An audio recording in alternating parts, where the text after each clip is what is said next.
प्रेम मात्र तब है जब या तो उसकी संगति करो जो तुम्हारे बंधन काटता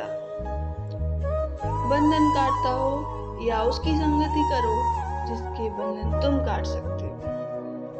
बाकी सब संगतियां यूं ही हैं, वो तुम्हारी परेशानी को और बढ़ाएंगी, घटाएंगी कभी नहीं। प्रेम वो नहीं जो तुम समझ रहे हो, प्रेम वो है जो तुमने कभी समझा ही नहीं।